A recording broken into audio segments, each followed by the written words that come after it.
Hey, Amie, Yeah, Juan. give me that beat. It's Baseball Shangri-La with Amie Cuevas and Juan Ramirez.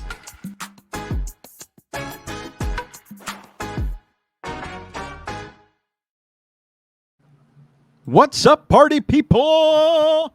She is Amie Cuevas. I am Juan Ramirez. You are listening or watching Baseball Shangri-La.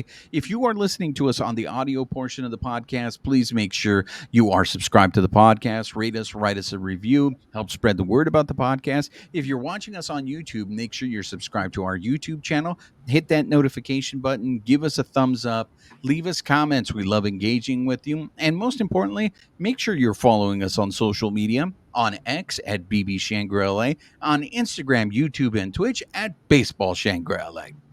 Amy, ¿cómo estás? Hi. I haven't seen you like I normally have. Usually it's like a 24-hour turnaround and I feel like I'm going through Juan withdrawals.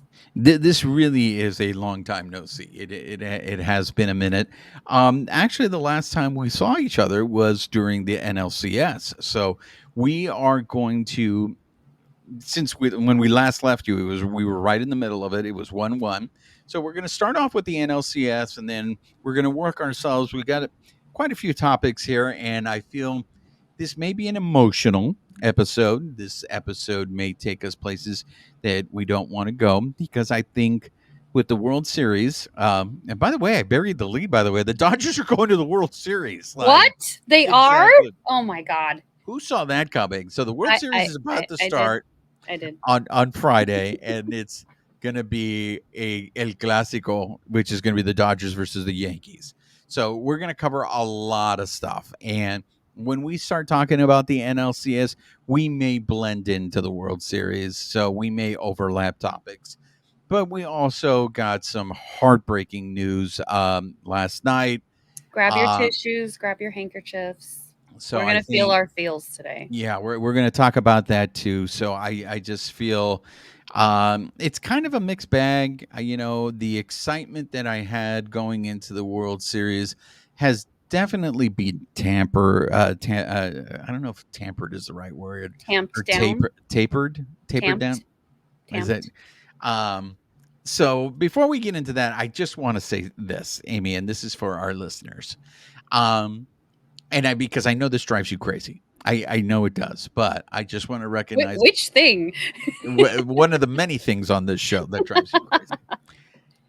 We have a lot of Stalloner Club members on this show, and they love being a part of the Stalloners Club. Okay. The only thing I want to say before we go on to this, because I got Adrian. I got a lot of Was messages. that No, you know who is a member of the Stalloners Club that I was not aware of, and AJ? exactly. AJ Padilla, the man who created the theme song to this show, is a member of the Stalloner's Club. So I just wanted to share that with you before we start the show, because look, the Stalloner's Club is real. People love Stallone, and there's a reason why we love Stallone. And really, any series in this playoffs, we can always use a Stallone movie to make it make sense. So that being said, let's start with the NLCS. Perhaps. I know, was it Siamese Vodka is surprised that I'm not part of the Stalloners Club because I love Jaws 3, but it's just not my jam. I leave it all to you guys to have all of your Stalloner merriment. And that's right. So don't let Amy deter you guys. If you guys want to talk Stallone, you talk Stallone on this show. You leave us Stallone comments, whether it's on the YouTube page or on our social media. You represent. You be proud of the fact that you are a part. Not only was Siamese Vodka, but Pablo. Pablo is also. Mhm. He made that He made nice. a great little graphic. Yeah, he made a great graphic where we used Rocky 3. So look, again, You guys Amy, can the love Staloners your little Club is a part Stalloners of this thing. show, whether you like it or not. I'm just not part of it. You guys can have your Stalloner fun. It's not my jam. Staloners, baby. I I'm see surprised you. you're not wearing a shirt or something. Oh, I will. I will. Because I was recording today, Mhm. but He was I he do. was busy. He was busy. I was busy. I have a lot of things to do. So let's start off with the NLCS, Amy. So We I were don't know there. if you know this. Spoiler alert. We won. Exactly. Just gonna put that So out there. I picked the Doyers in 7. Okay, going into that series. And then when we talked about it in the last episode, I just felt that there was something different about this team, something that happened in the Show Pod series. And Siamese Vodka said it best. It was over the top. It was like they did this. And if you're watching us on YouTube, you know what that means, what I just did. If not, Stalloner's, feel free to explain it. But going to New York, I will say this, Amy. I want to ask you about this theory that's been going around that the Dodgers punted a couple of games in that NLCS. Dave Vastey had said, when on the last episode I had mentioned on Dodgers Talk that I heard him say that he was going to be surprised that if the series went longer than 5. And I will say this, Amy, I do feel that the ALCS, even though that series only went 5, was Good grief, competitive. those games. I My felt that those gosh. games were more competitive and more interested than the NLCS was. And even though it took 6 games for the Dodgers to beat the Metropolitans, it really felt like the Dodgers really dominated the Metropolitans. I think it sucks that we really didn't have any close games. It was one team either just completely steamrolled the other, during those 6 games. But it got that vibe that it's just like I know someone else had said this too, that the show pods were the Dodgers' toughest competition. And when Mhm. you play them right off the bat, everything else is going to be a little anticlimactic. What were your overall thoughts on the whole NLCS? I mean, I definitely thought it was exciting. I know some people on the show don't like the inflated scores. To me, it's I don't feel comfortable until they have a big lead at this point because of the situation that our bullpen's in. So for me, anytime we had like in game 3, what was it? An 8-0, like cuz we shut out quite a few times leading in from the NLDS into the NLCS. We even I think had a record at one point of 4 wins in the last 5 games that were shutouts, and we were the first MLB team in history in the regular postseason to have 4 straight wins in a season come that way, with 3 of them with the margin of 8 or more runs. So just different records, different times. I think it's always interesting, like I said, because of the way our bullpen has been, and sometimes the hitting has been hit or miss. To me, it was as many runs as we can get at any point. I was excited. I was happy, especially because we saw so many different people hitting. We saw Shohei. We saw Mookie like kind of coming back, even Theo. So for me, I loved every second of it. Yeah, I just Maybe not the losing, maybe not the losses, but you know what I mean. no, I mean I get it. I just for me it's the playoffs. I expect more competitive games. And like for me, okay, Tommy Edman ended up winning NLCS MVP. And you can't argue with the numbers. Like Tommy Edman put those numbers up there and yeah, he He hit his deserves it. first postseason home run. Like, yay for him. Yeah, I mean, if you're going to give it to an individual player, I have no argument with you giving it to Tommy Edman. But let's be honest, to me, who should have gotten the NLCS MVP was the Dodgers bullpen. But you Yeah. can't give that award to a whole group of people. But They know they won. They know. What is it? The bullpen dogs that they're going around yeah, as? now they're starting with the bullpen dogs. I mean, I know you saw the interview between Brent Honeywell and Max Muncy with Oh yeah. David It Vassay. was a beautiful thing. Just seeing how hyped these players are. It's been amazing. But we're getting ahead of ourselves from the start all the way to the finish, because there were some great moments like Walker Bueller.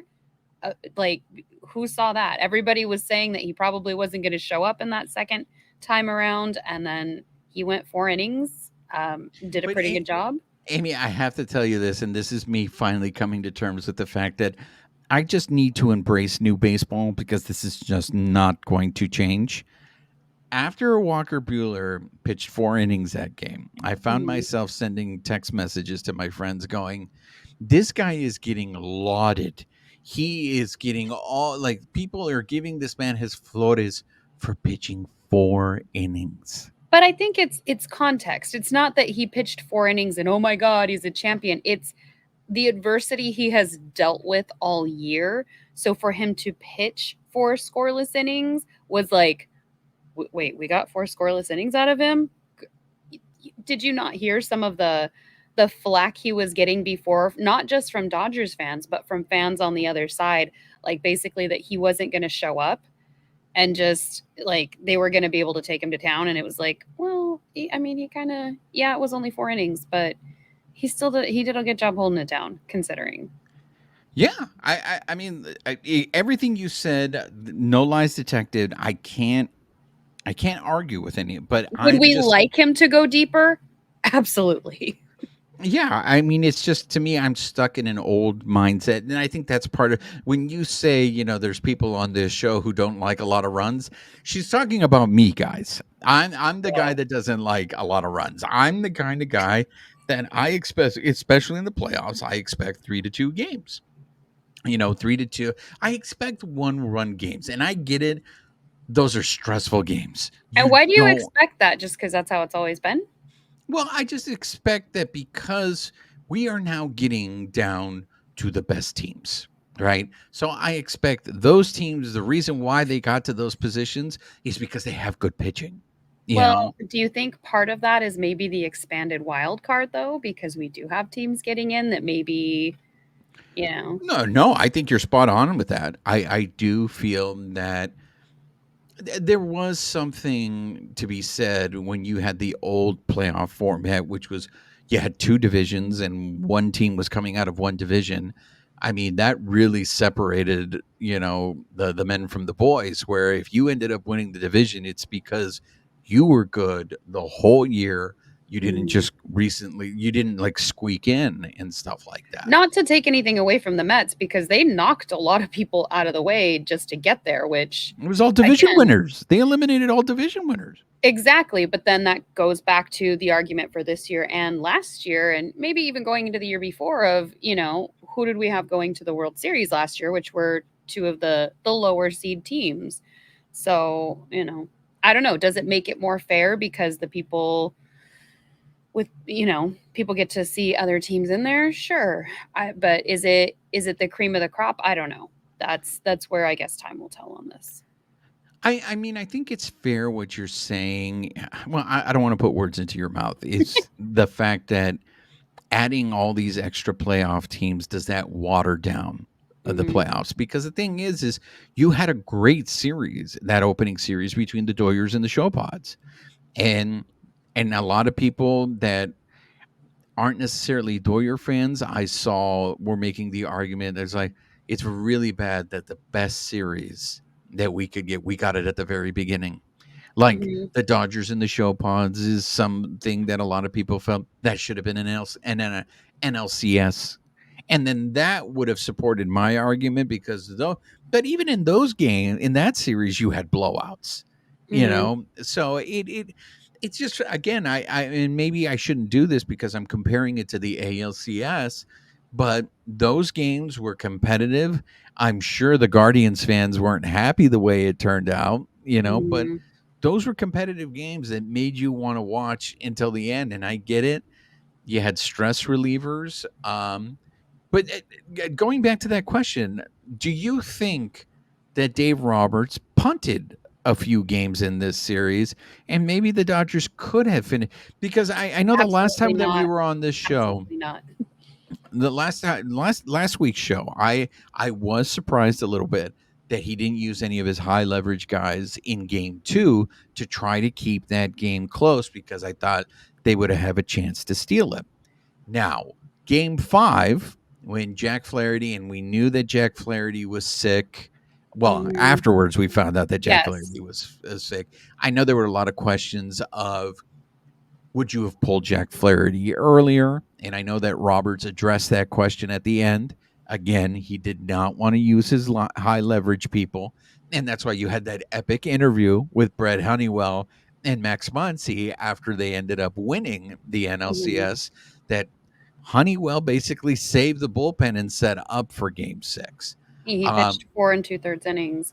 I actually got into a debate with a couple people at where I tend to go watch the games, and it was of why didn't he just pull him? And for me, it was you already know, like you can't undo what happened with Flaherty in that inning. So at this point, you can't afford to tax the bullpen that's already taxed. You need them because we knew we were going to get another bullpen game at some point.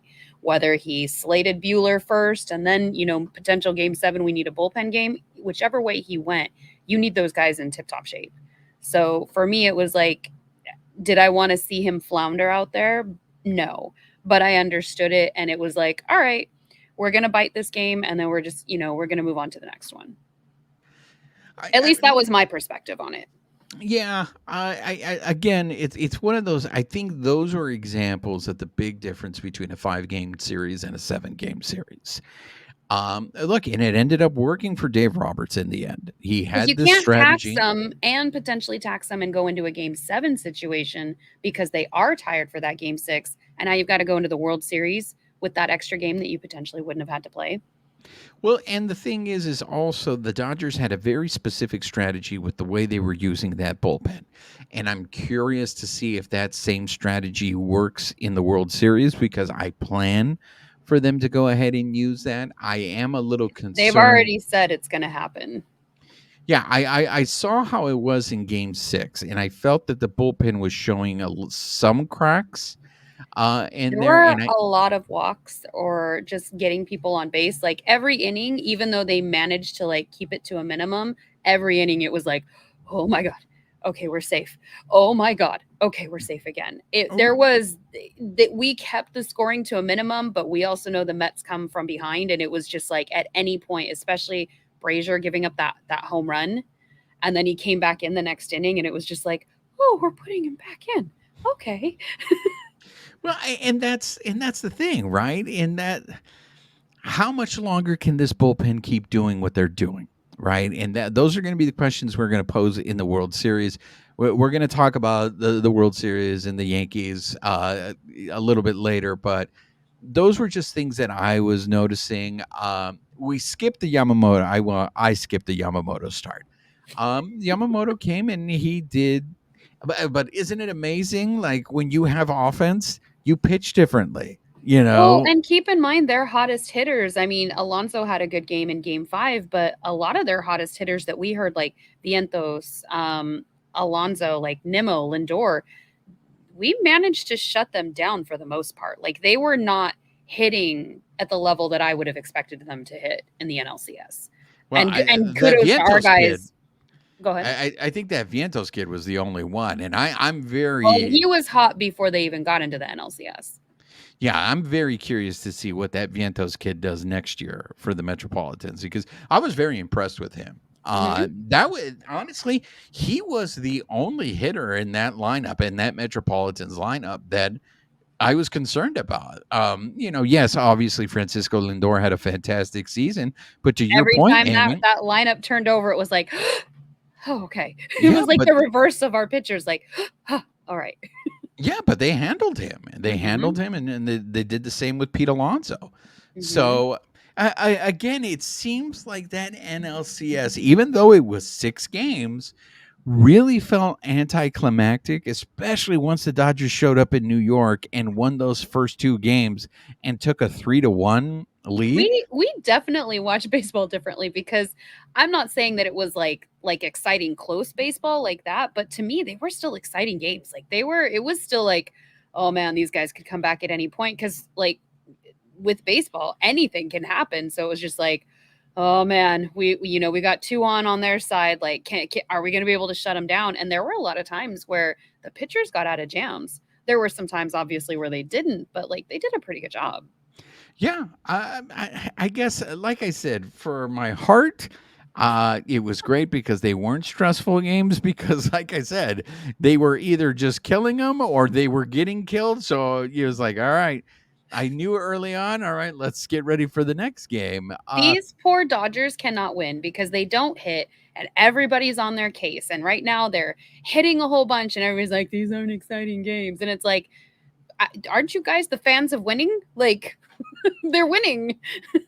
I mean, it's true, but I mean, like I said, I would like to see competitive. That's what I want to see. It is competitive, and I feel again, like it was maybe still competitive on my side. Like, to me, it was still competitive. Those guys were going out and they were making sure that they competed every day. and I'm maybe I'm just not giving this team it's the credit that they deserve. I think I'm still caught up in the fact that they have so many injuries to their starting pitching that I think to myself, this team, they're and they just go out there and prove me wrong every series. Like I I was just said, gonna say the pitching is still a concern for everybody, and these guys knew they had to bolster it with their offense, and that's literally what they did. Like, they went out and they made sure if a pitcher made a mistake, except for those 2 games we lost, but even then we still tried to come back.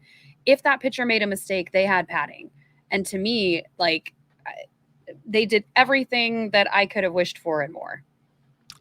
um, before is there anything else you want to cover about the with the NLCS before we move on to our next topic? Let's see. What else? We covered all these, like, just the fact that they went up even against Mania a second time in that game 6. Mania came in. We managed to shut him down in 2 innings. Senga came in towards the end and pitched an inning and 2/3, and those are the guys that we ended up like punishing. And those are, the big leverage guys that usually, shut us down. So it was really good to see that happen. You already mentioned Honeywell, but it was also good to just see some small ball in there too. So it wasn't like every time they were getting, 8-0, 10-2, 10-5 in those 3 wins that we had in the last 4 games. It was, these guys were also walking, getting on, hitting singles, hitting into like fielder's choice, force outs, every, like, across the board, and then getting in. So it was nice to see a mix of, yes, we do want to see some of that long ball, but we want to see the small ball too. It's funny because when you go back and you look at the numbers, you look at Mookie and you look at Shohei, their numbers are very kind of similar in the NLCS. Mhm. And it's almost like we've completely forgotten Mookie's struggles, and because Shohei is not out there having the dominant postseason that everybody was expecting, but they're putting up very, very similar numbers. I mean, Shohei ended up hitting 364. Mookie hit 346. I mean, I it's am so glad he shut everybody up. Like, I am just so happy for him. Like, great job, Mookie. the one thing I didn't see coming, and I hope that it's just a blip, but Teoscar's NLCS. That I'm hoping is just like what you like to say. It's baseball, Mhm. It's just one of those freak things. But he almost went hitless for the whole series. But that then just goes to show you, Amy, Teoscar, who's a big part of this team, goes hitless, and the Dodgers still won the series. And this is Mhm. with Freddie Freeman, Federico missing a couple of games, and the Mhm. Dodgers still won the series. Now I get it. The Yankees are not And the Mets. not by little margins. Yeah. So I mean, when you have other guys, and I guess this is what it's going to take up because all of a sudden Max Muncy showed up in the NLCS. A lot of people thought he would be the X factor against the show pods. And It Will Smith didn't. popped his head up a couple times. So, Yeah. But yeah, that's. I think that's what. When you go on a run like this, I think that's what it takes, right? To end up winning a championship is you need to get contributions from people that maybe you weren't expecting that level of contributions. But I'm very encouraged by the fact that Mookie's bad. And if it is Brett Honeywell, who we need to thank for getting Mookie right, as Max Muncy says, then, you know, well, and kudos to him too, because we DFA'd him in August, and he could have been, he could have elected for free agency, and he took that AAA assignment and came back. And I think our season looks very different without him. So and to be fair, he may not have had other opportunities because, he was. we don't know, but I think there was somebody else went down and they elected for free agency, whether they Yeah. had opportunities or not. So that's, I mean, that's the chance you take. He could have rolled the dice, and he chose to stick it out. And he's one of the ones where when we DFA'd him, I was like, oh gosh, what are we doing? And then when I heard that he accepted the assignment, it was like, oh my gosh, we're totally going to see him again with the way this season has gone. So I was really stoked on that. Yeah, I again, it just it never felt like the Dodgers weren't in control in that NLCS, And that's and without Rojas, because it's also been said that he has a sports hernia now. He's going to need surgery in the off season. It remains to be seen if we'll see him in the World Series. He's fighting to be in there, but I don't. Is that the best choice? We don't know. You've got Freddie, who's basically like gimping his way through. He's our Kirk Gibson this season. He's in sometimes, he's not, and then you've got Lux, who's injured right now too. So kind of in out. We might see him, but it's kind of up in the air. So some of those bigger roles that we've seen this season too, not even being a part of a lot of this. those are some topics. You brought up some players' names that I want to circle back when we actually start talking about start previewing the World Series. Do you have anything else on the NLDS? I mean, the NLCS, excuse me, before we segue. Yes, one last thing. We have been talking about the cheering at Dodger Stadium. And I just want to say not congratulations, but thank you to all the Dodgers fans out there, because in game 6, they showed up. There was a lot more proactive cheering. So there was cheering beforehand there because it was a bullpen game, and there were some cringeworthy moments in there, and everybody got to their feet. Like when Brazier had those moments, and in games past, typically everybody gets quiet and they wait it out. Everybody was on their feet, cheering them on, waving their rally towels, and not just Brazier, but all of them. If they hit a snag, everybody was up. The last 2 innings, I think everybody was on their feet. Nobody sat down. So it was just the feeling in the stadium was electric. I even had a rally churro just to make sure we could bolster some of that energy, but it was amazing. And then when they clinched the league, it was just high fives everywhere. Everybody was so happy. It was just pure ecstasy in the stadium, getting to watch our team be able to accomplish that. Do you think, because I have heard from other people That it was my rally churro? Yes, yes, that 100%. 100%. absolutely rally churro, rally churro. And it was stale too, and I ate the whole thing just Oh, because I finish what I start. So, good for you. Your commitment to excellence is very impressive. well, I couldn't not eat it after.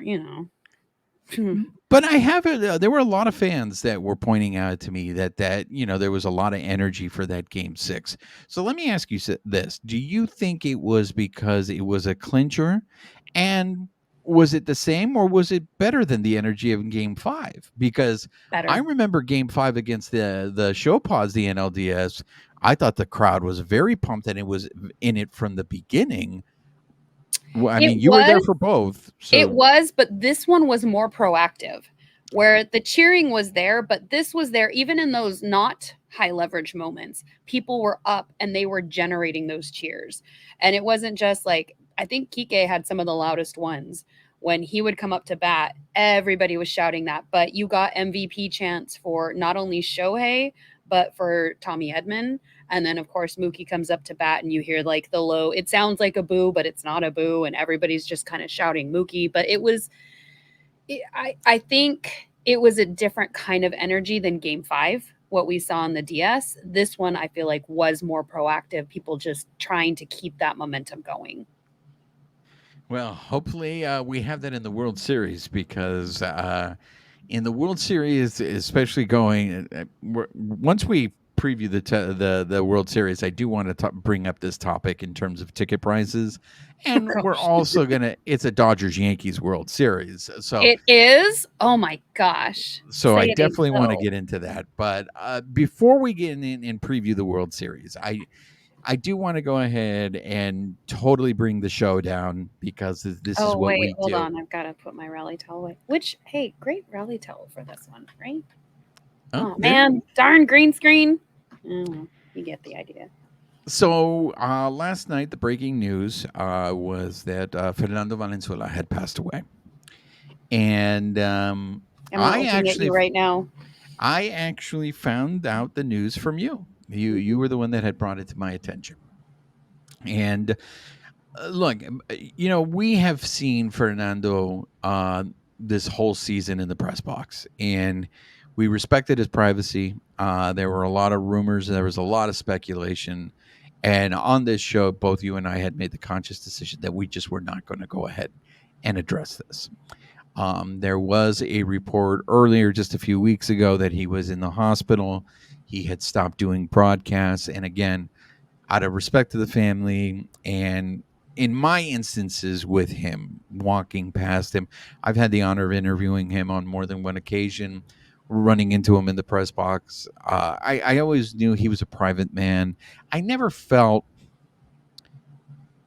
like I was bothering him, but I just wanted to respect him and not be, because everybody wants a piece of him. Everybody wants to talk. And it's like, let this guy just have, his time to himself. Right. And he made a conscious effort to be in the press box. He didn't have to go eat in there or like sit it. Like he would eat his meals in there, snack in there because popcorn or whatever, and he would sit and chat with people. He didn't have to do that. He could have separated himself, and he chose not to. And it seems like he's been dealing with this for quite some time. So knowing all that and knowing that there was something wrong and that he wasn't well, it still came to me as a huge surprise when you sent me the news. And I'll say this, Amie, my eyes immediately started watering. And it's fascinating because I had the same reaction when Vin Scully passed away. When Vin Scully passed away, I was in the movie theater and with my wife, and then the movie ended. I turned my phone on, and I got all these notifications about I remember Vin texting Scully. you then for that one. And I immediately, my eyes started welling up, and my wife was just looking at me, and I was just like, Vin Scully died. And I never met Vin Scully. I never had what you would say a relationship with Vin Scully, right? But to be fair, we all had a relationship with him. Right. And I think that's the reaction. That's where it stems from. And that's what I didn't see coming. And I think I had that same reaction with Fernando Valenzuela. He was also one of us, though. Well, and I think that factors in. I think there's a lot of stuff that factors in with that, because so you send me the message, and I immediately, and my wife could see that I was upset. And so she came over and she gave me a hug. And I was just sitting there, and I called my dad. Now, the thing is, I am a Dodger fan, specifically because of Fernando Valenzuela. My father, would watch Dodger games because Fernando Valenzuela was pitching. It's what a lot of Mexicans did in the early 80s when Fernando Valenzuela... He's the reason that there are Mexican Latino fans in the stands to this day. Exactly. And believe it or not, for you young kids, if any young kids watch this show or listen to this show, but there was a period of time where Dodgers home games were not televised on TV. Occasionally they would put a game on Prime Ticket, whoever remembers what Prime Ticket is. But for the most part, if the Dodgers played at home, the only way you would know is you would listen on the radio. And so that's what my dad would do. My dad would get a big boom box out, and we would listen to Jaime Jarrín. And especially on the days that Valenzuela pitched. So I would sit right next to my dad, and we would listen to the game on the radio. So Valenzuela was a huge part of my youth. That's the name, and that's the Dodgers games I would watch. So I feel like when I got the news that he passed away, he was almost like a part of my childhood. Mm-hmm. Was just gone. And it really took me by surprise, the reaction that I had to it. So I called my dad, and I told my dad, I was just like, did you hear the news? He's like, no, what? And I was like, Fernando Valenzuela passed away. And he got quiet. Now, my father is not a person who shows emotion. Like, the extent of my father's emotions are anger and laughter. That's it. You get no in between with my father. But he got quiet when I told him. And then he responded in the typical Mexican man, and especially my father's response was, he was like, pues ni modo, ¿qué vamos a hacer? Which translates to, well, what are you going to do? What can you do? But the moment that he was sad, I don't know if he was sad because he had a connection to Valenzuela, or if he was sad more because he was sad for me, because he knew how important Valenzuela was for me, and he knew. And and the funny thing is the next day my mother called me this morning. Actually, she called me this morning to talk about Valenzuela, and I We should feel have brought tissue boxes over here. I feel like my mother. Well, I think she was genuinely curious also, and I think she had a connection to him. But I really feel like my mom was really just calling to check up on me, to see how I was doing, because she knew that this was going to impact me. And then my sister did a post on Instagram with Fernando, a picture of me interviewing Fernando Valenzuela. And my sister said, "This is the reason why my brother is the biggest Dodger fan in the world." And anybody that I talked to about Fernando, we had listeners on the show who reached out to me and sent me messages saying, this is a tough one, man.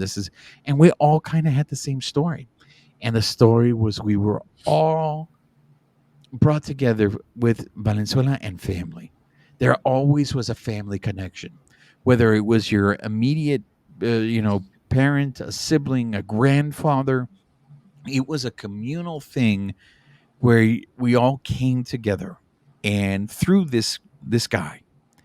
And I think that's what was eliciting the emotional response, was the connection. That's the one thing that we all had in common, was we were all rooting for Valenzuela. We were all Dodger fans. And you lose that. And it was just tough. It was tough. I mean, other than the fact that your father looks like Fernando Valenzuela, So Amy, what? I had the opposite. I mean, initially it was like, wow, we're not going to get to see him in the press box again. Like that made me really sad. I've been fortunate enough to have a couple moments with him this season that just make me smile, and I feel so lucky. But for me, it's the absence of family. I have a strained relationship with my family, but when I was growing up, my dad looked like Fernando Valenzuela. So the story go I used to carry his baseball card around and tell everybody that that was my dad. And joking, you and I joked that I needed to make sure when I finally officially met him that that was not the thing that I led with. And luckily it wasn't, but for me, you called your dad.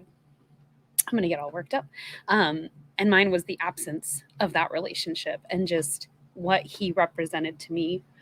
But on the plus side, I have so many amazing friends that are my family. I was able to message you and then I left you alone because I know how you are in stuff like this. But like reaching out to some, I was on the phone with my best friend when I saw it, and reaching out to even some of our listeners who've become friends, talking to Jessica or Philip, or letting people know.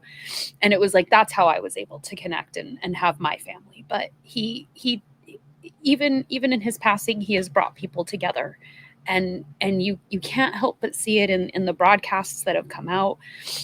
Oral Hershiser, Nomar, Jay Hare, nobody has a bad thing to say about him. And the fact that we know that there was strife with the way that Dodger Stadium was acquired, and that history is so checkered. And the fact that that man started pitching and brought a whole culture back to the stadium is amazing. By the way, he debuted on my birthday when I turned 1 year old. So we also have that tie together, April 9th, 1981. But it was just, yeah, it's been an interesting 24 hours. I love seeing the outpouring, and especially like, let's win this World Series for him. But it's also like, I'd rather have him here. You are muted, and we just lost all that Fernando wisdom. No, it does. It does kind of just, I don't want to say complicated things. It's just like there was this excitement, there was this anxiety of the World Series coming. It's Dodgers versus Yankees. And the last thing I want to do is lose to the Yankees. I just don't want to hear my compadre. Shouts out to my compadre because he listens to the show. That I don't want to hear it from him if the Yankees end up beating the Dodgers. But I want to give credit to my compadre because he allowed me to mourn He extended his condolences to me. And then in my typical compadre form, he was just like, "You do know this means the Dodgers are going to win. There's no way that they are losing now with Fernando." And I was like, I hope the baseball gods are not that cruel to do that. Mhm. Either But way, though, that we're, I won't say we are all, I can't speak for everybody, but we're going to carry him forward in our hearts. As cheesy as that sounds, like he is going to be with us every minute through this World Series now because of that. And I mean, if we're not going to have him here, what better way is to, let's all bring him with us. yeah, and so Rob Manfred did announce they will be honoring him before game one, I believe, I will be of the wearing World my Series. jersey, my Fernando jersey that day. And that's the other thing, really, that we're talking about here, Amy, is legacy. Um, I know, and you and I, we've had this conversation with the Shohei Ohtani factor, and look, the Dodgers, this is good business. The Dodgers, I don't think, are hiding this, but the Dodgers have the whole season played to a Japanese audience. For those of you, if you haven't been to Dodger Stadium recently this year, there is a wall devoted to Japanese players that is underneath the right field pavilion. I don't remember them doing that for Latino players that played for the Dodgers. And so I know what's happening here. There's a lot of tourism from Japan to Dodger Stadium. And look, there's been times I've walked out of the stadium and I've seen tourists with luggage that they checked in, where that you can check in out in the parking lot. And I'm thinking to myself, are they going straight to the airport? Like, did they literally just come to see a Dodger game? So Probably, as somebody who was behind me in line referred to them as our Japanese guests. yes, our Japanese guests. So like, I know that's happening at Dodger Stadium, but I will say this, Amy, the Dodgers can do that all they want at the heart of that stadium. And Jessica Mendoza said this earlier on an interview I heard today. That stadium is still going to be 50 to 60% Latino. 100%. It And was, and it wasn't just her. It's been said in either articles, broadcasts, the acknowledgement that even with as much as Shohei has brought to the stadium just in this 1 year, it pales in comparison to what Fernando Mania was. And so, it's just differences in legacy. and that's something that, and I hope that people don't take this as we're taking shots at Shohei. It's not a comparison. It's Yeah, just a difference in, different legacies. yeah, and that's really the only reason why I bring it up, and that is we are talking now. It's been 40 years since Fernando Valenzuela made his debut. We don't know yet what Shohei Ohtani's legacy is going to be. We still need more time. 43 exactly, because remember my first birthday. That's right. And so the one thing I can go ahead and tell everyone is we know Valenzuela's legacy because, like, Amy's going to rock her Valenzuela jersey. I don't know how many times. I mean, I have my own Valenzuela jersey. I was wearing my Valenzuela Pedro Guerrero shirt at game 2 of the NLCS that I got a lot of compliments on that Mhm. made my daughter cringe because she hates it whenever I get complimented on my shirt game. But Oh, I just got 2 new shirts. Me and Jessica have a Kike one that matches, and then oh, I got the hip thrust one too. there we go. I had But to inject some levity. I can't keep tearing up. but how many times do you see Valenzuela gear in that There stadium? There was an article, I can't even quote who it was because I read so many articles in the last 24 hours, but that said there's an equal showing between Shohei and Valenzuela because of the love of both of those people. And that's generational because there's a bunch of kids, they never saw Valenzuela play. All they saw was the highlights, Mhm. So And I didn't get to see a lot of him playing. I was little, but I still have that tie because of, what he looked like and what our family would say. So, yeah, I mean, it's up there with Jackie Robinson. mhm. When you see someone wearing a Jackie Robinson jersey, you're like, this guy never saw Jackie Robinson play, but there's a significance It of doesn't mean why you he's can't wearing that. appreciate why they have it. Yeah. So, yeah, it was rough, and well, what I will say is this, Amy. I was very worried going into the World Series, and I think this is a perfect way to segue. Unless there's something else you want to add Um, about Fernando. I would like to close with OptaStats had a really cool stat about his 1981 debut year. He had 35 a 35 inning scoreless streak. That's the way they wrote it. It sounds like the words need to be switched around, but he was an All-Star game starting pitcher, Cy Young winner, Rookie of the Year, World Series title, all in 1 year. And they said no other pitcher in MLB history has accomplished all of these feats over his entire career, same season or not. So hats off to him with his 17 MLB seasons. Just amazing. He was an amazing pitcher, but he was an even more amazing human. And what he did to bring cultures together, I think is completely underrated, especially when we talk about things like the Baseball Hall of Fame and stuff like that. Yeah, and when you bring up the Baseball Hall of Fame, and I know this is going to bring up this conversation, I look, I don't think anyone is being dishonest or by saying that based as a player, he doesn't have the achievements to go into the Hall of Fame.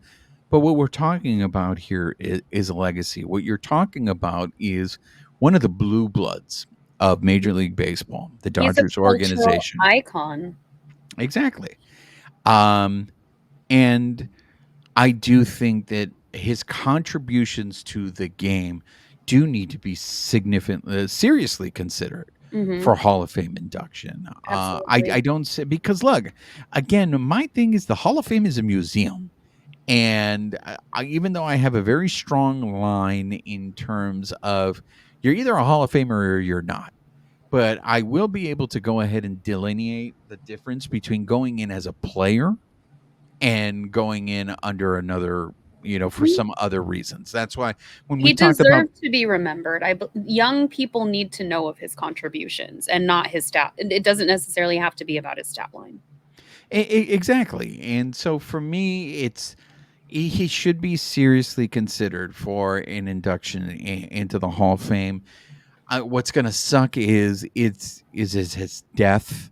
That's going to bring this back up instead of it just being, you know, thought on it on its own and its merit. Look, we talked about this during the Pete Rose episode where I was like, look, for me, Pete Rose is in the Hall of Fame. He's just not in as a player. His achievements are in the Hall of Fame. I don't know if you can say the same thing for Valenzuela, that his achievements are in the Hall of Fame, even though you just mentioned some ridiculous statistics for his 1981 year. I think they should, if they don't already, have a series of inductions for people with their contributions to the game. Hmm. And I Even his 22 years as a broadcaster after the fact. That's bringing the game. Yes, we take for granted that everything is in English, right? But being able to access the game in your own native language or second language, whatever, however you want to enjoy the game, you have that option. The Dodgers have a Spanish language broadcast, and he was part of that.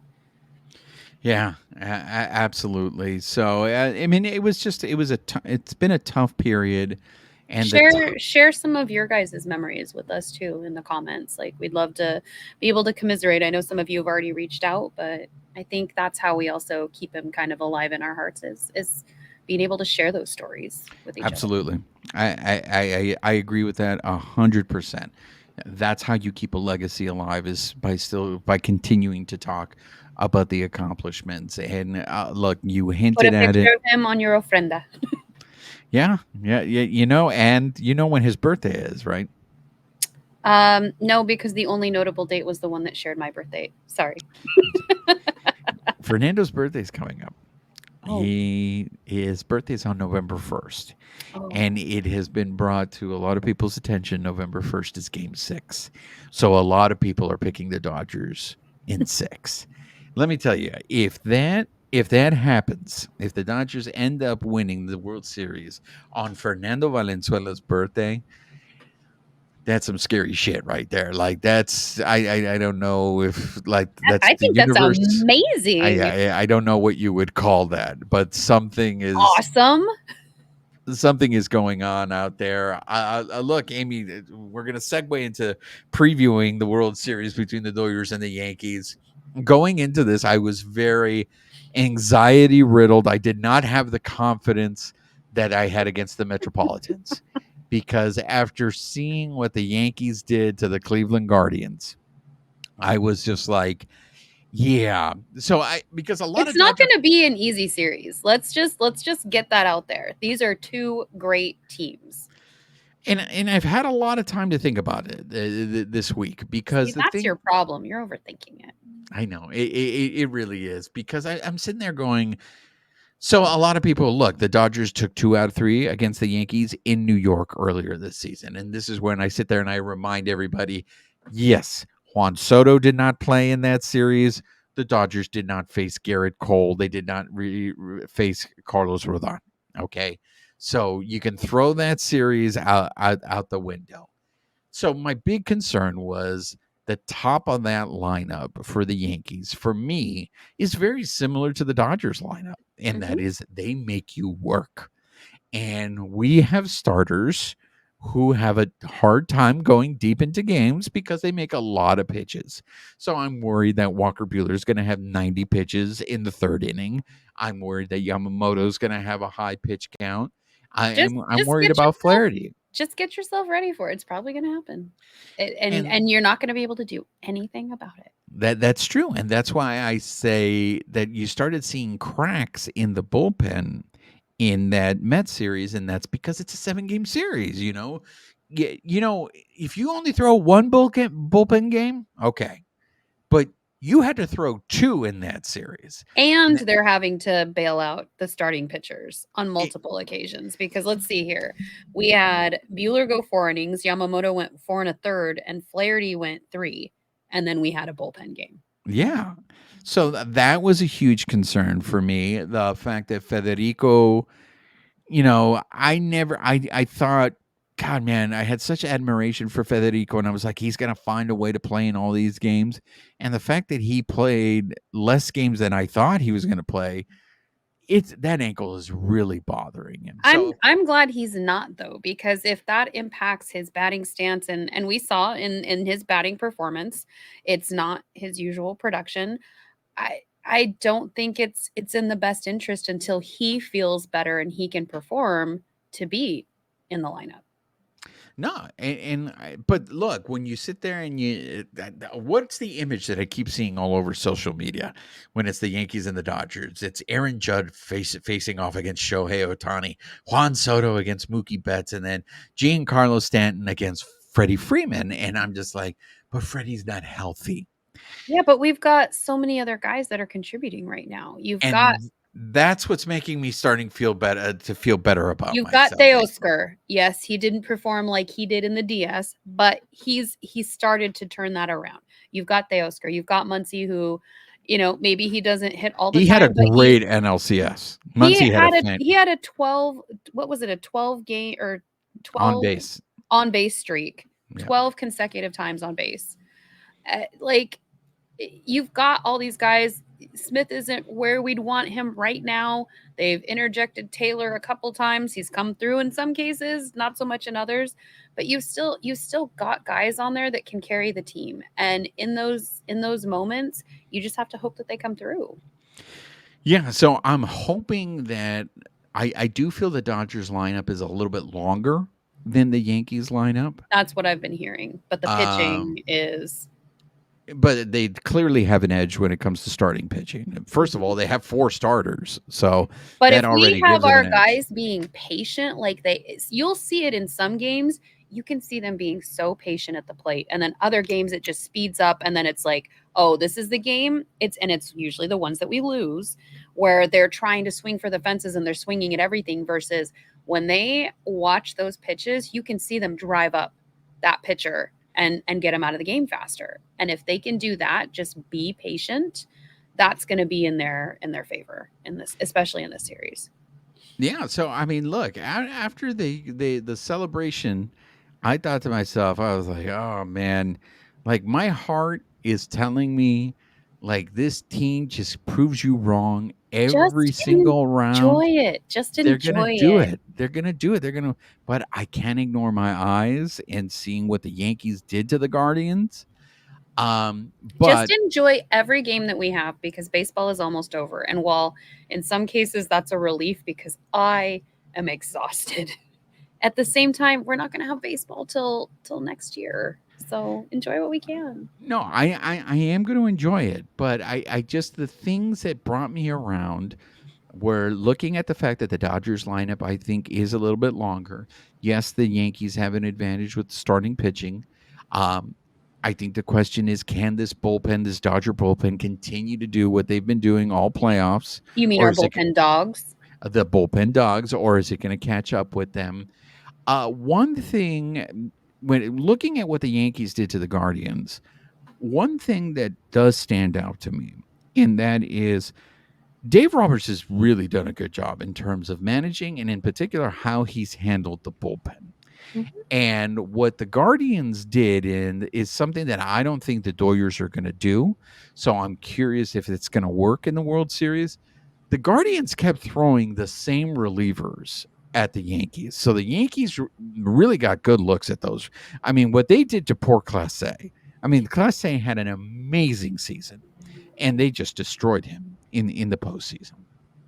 What the Dodgers did in like when you look at the two best hitters in the Mets lineup, Lindor and Alonso, they I think were the only people, the only hitters in that lineup. And I'm going to give Eric Karros credit for this because Eric Karros shared this stat with me.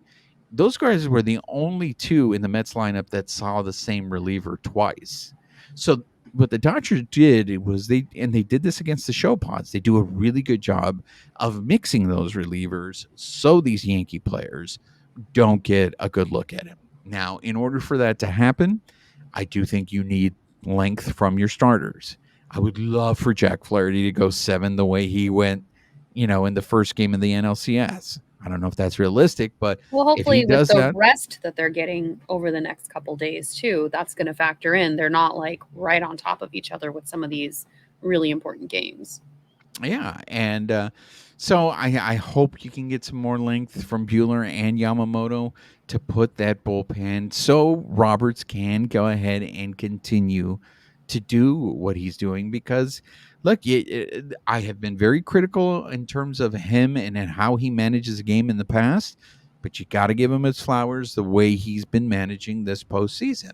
Well, and Now, did you see us getting to the World Series with Flaherty, a returning from injury Yamamoto after being off for a while, and Bueller no, as our starters, no, especially with everybody Stone being our most consistent pitcher, and now he's out having surgery and he'll be out all next year.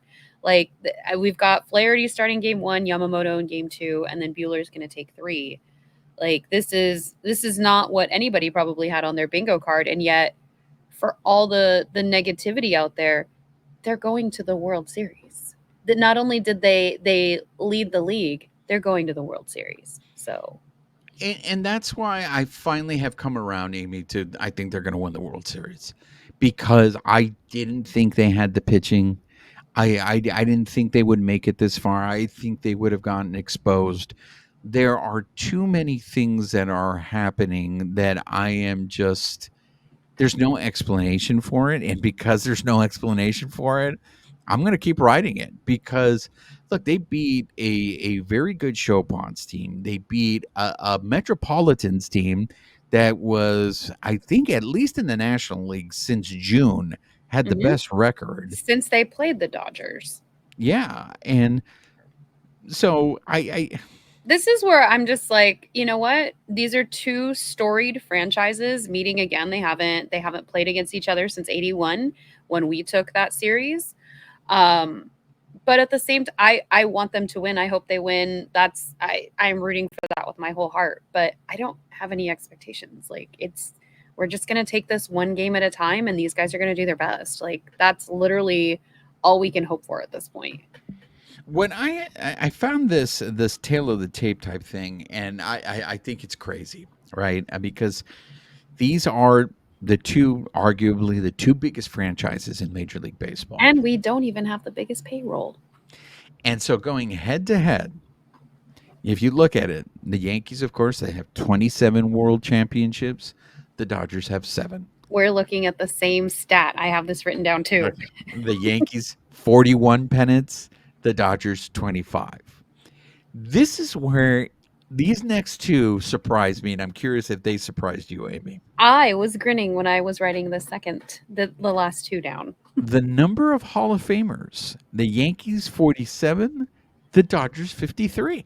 That surprised me. I thought the Yankees would have more Hall of Famers than the Dodgers. And then And then the last stat was total wins in the history of these franchises. The Yankees 10,778, the Dodgers 11,022.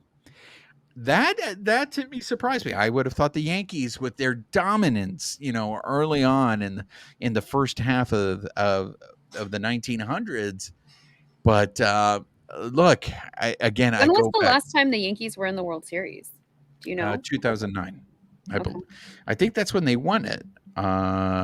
Is the Keep last in time mind, they've we've in. been there. Let's see, what was it? 17, 18, 20? And 4 now, times. The Mhm. Dodgers have been in the World Series 4 times. And that's why, again, I think a win like that, and of course we can talk about this once the World Series is over, if they end up winning the World Series, what this I does do have my Jobu shirt on today. Anything for all the good juju.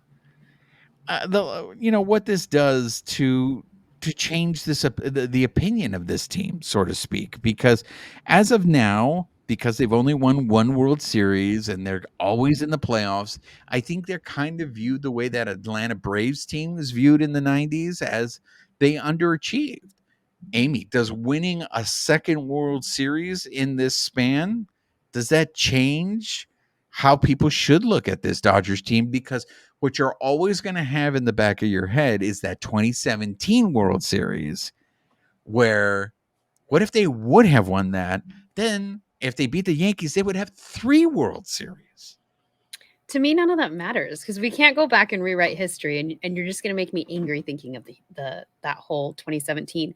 But you're trying to convince people that if they want to be negative, they're going to be negative. They're going to look at this team, even if they win the World Series. You're still going to have people who won't give the team credit. You're never going to change their minds. That's true. So for me, it's like, that's great. If you do, swivel a couple people's heads, awesome. But at the same time, that's where it's more like, I watch the game for me because I'm never going to convince somebody else to watch it the way that I do. So, I mean, this is the 12th time these guys are facing off against each other. So I think it's. And the Yankees have the series lead. They're 8-3 all time in World Series matchups. So hopefully the Dodgers can start. Excuse me. Whoa! Hit that cough button. Oh my gosh. Well, considering it is the first time since 1981, it'll be a good series. I actually just got to interview Melissa Ledke, who sued the MLB in 1978 because she was actually going to be covering the Dodgers Yankees World Series in 1977 and was denied access. And so just the fact that, they went head to head in 77, 78, and then the Dodgers managed to beat them in 81. Like, it's just perfect timing all the way around. Can't wait to see how this shakes out. Before we wrap things up, I just do want to ask you this, because I do see this opinion out there and want to get your thoughts on this. That this World Series matchup, this Dodgers Yankees, is actually bad for baseball. Now, I've seen the opposite argument. There's people that think this is great for baseball, but I'm in the great category, just for the record. But there are those people out there, because it's maybe 2 of the largest payrolls in Major League Baseball are in there. And tell your owners to contend. But my thing is this, and that is, like, you are talking about the Dodgers and the Yankees. If this World Series doesn't draw ratings, Major League Baseball has a problem. I don't think that's going to be the case because the trend in this playoffs have been the ratings are up. Like I do think people like seeing these matchups. Turns out, I'd be curious to see how it compares to last year when you had two underdogs that were seemingly, like I said, lower seeds, not really slated to win. What were the ratings for that? yeah, I mean, I mean, know. obviously you don't have them, but Well, Dave Assay went as far as to say that this is World Series could bring baseball back, and this is look, World Series royalty. No matter how it shakes out, you have the people who are like, "Oh, paycheck baseball." Yeah, it is, but we have policies in place where there is that the luxury tax pool, all of that, so that other teams can contend. Whether you're not, that's you guys have to take that up with your ownership. Our team, our owners happen to put that back on the field. It looks like the Yankees are doing the same thing. You've got Soto, Judge, a lot of those guys on the team. To me, especially when you're seeing Soto and Shohei, or not just Soto, but Judge and Shohei go head to head, like that's amazing. And that's not even talking about like Giancarlo Stanton. Like these are good players. That's where I think it goes back to, you're not going to change people's minds. If people want to be negative about baseball, they're going to be negative about baseball. Before we do close, I don't know if you saw that Shohei's 50th home run ball went for 4.392 million. I did see that. I was having the debate with my friends. Do you take the 300,000 that the Dodgers initially Is that what they offered you? initially offered him? That's what I heard. Yeah, or do you he do something won. like this? I think it depends on your opinion. But you know what? I did not have 4 million as that's what he was going to get. And I don't know what the final numbers were, but I think before it was extended another half hour and another half hour, when my best friend checked, it was like 3.8 million. But then with the fee to the auction house, then it increased it because whoever bought the ball had to not only pay the price but also the auctioneer's fees. I have not fact checked that, but that's what she was saying when she was taking. So did all the litigation regarding who was the actual rightful owner, has that all been resolved? I don't believe so. Wow. This so is never gonna that end. just muddies it, which is again where do you just take the 300,000 and not have to worry about any of this? Get a bunch of stuff signed for you, ask for your season tickets and loge and call it a day, not have to protect the ball to get it to an auction house.